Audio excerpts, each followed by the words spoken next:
I'm here at the Denver Comic Con with Peter Bagge, the creator of the comic book Hate. How are you doing today, sir? I'm doing great. How's the convention been treating you? Well, it's only been open for about a half an hour, but so far so good. This is my first time ever in Denver, and other than the insanely long ride from the airport, it's been great. It's a great town. How did you originally get interested in cartooning? How to get into? Well, I had an older brother who had more of a knack for it than I did, and he was mainly always doing his own newspaper strips. So I just did it to keep up with him and copy him. But as the years went by, he stopped doing it, but I just kept going. And there's just always certain kinds of comics that I'd seen, especially when I first discovered underground comics, like Robert Crumb comics. I was like about 19 at the time, and especially with those, that made me decide I really want to be a professional cartoonist. You have a very interesting, exaggerated art style. How did you decide that this is the art style you choose to draw for the rest of your cartooning career? Well, it evolved pretty much naturally, but besides humorous comic books, I also always really loved Warner Brother cartoons, especially Bob Clampett's cartoons, all the old Bugs Bunnies, and they were very rubbery. So I always tried to capture that motion, that looseness from those Warner Brother cartoons into my comics. How would you define your sense of humor in your comics? I think that, well, on the surface, because of the way I draw it, could be a bit slapstick, but I think the stories underneath them are pretty dark, a very dark sense of humor. Well, it's always good to have a dark comedy in a book. You don't normally see it too often. Right, but yeah, it's me laughing at horrible things for the most part. That's how I define it. You started off with your comic book Hate. It's a little old for some of the online audience. Can you recall a little bit about the creation and its overall storyline? Hate was a quarterly comic book that came out throughout the 1990s, and it was about a character named Buddy Bradley, who was pretty much just a young man living on his own for the first time, and he had a group of friends. He was in a love triangle. It's kind of like a grunge version of Archie comics. And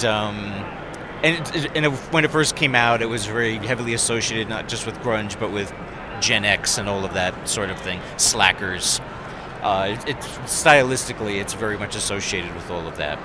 But for me, the character was mainly, he was a stand-in for me and just reliving things that I went through when I was younger. How much of it is autobiographical? 67%. I used to say like a third of it was stuff that happened to me, another third is stuff that happened to friends of mine, and the remaining third I completely made up. But it's surprising how often I will make something up and I will think, nobody's going to buy this, no one will believe this, but somebody will always write to me and say, I did that. What was one of the more odd experience that you've put in your book? Well, the first thing that jumps to my head was when a girl that was interested in the main character, Buddy, to woo him, the way she went about wooing him was she cut off all of her hair, just wore a potato sack, and stalked him constantly. And that was her romantic move, and it worked. And that was part of your life? You actually experienced that? No, I didn't. Nothing quite like that, no. In the past few years, you've had your style of art working with Marvel and DC. Yeah. Was that a big step for you? No, in both cases it was with DC.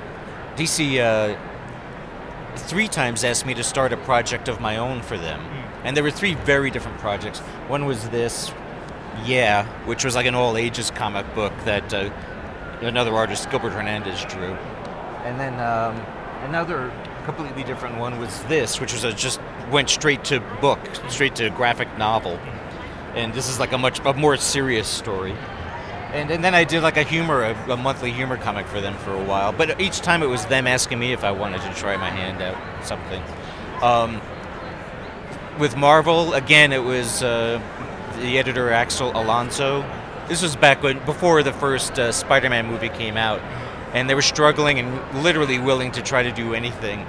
So they asked me to do a whole Spider-Man comic by myself and do whatever I want with it within reason. And then I did the same thing with the Hulk comic. But then they were bought out by another company, and they've never asked me to do anything for them again. I would be messing with the brand, as I'm told. And what kind of books are you working on now? Well, my most recent graphic novel was this from Dark Horse. It's called Reset, and I'm going to do a sequel to it with the same character. He's like a washed-up actor, comedian. So in the next one, he tries to revive his career by being on a reality show. So the whole thing follows him on the reality show.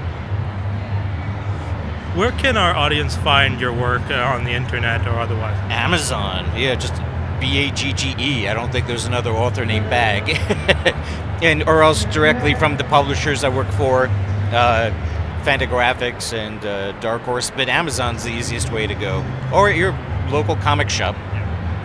Well, thank you very much for talking with us, and I hope you enjoy the rest of the con. Oh, well, thank you very much.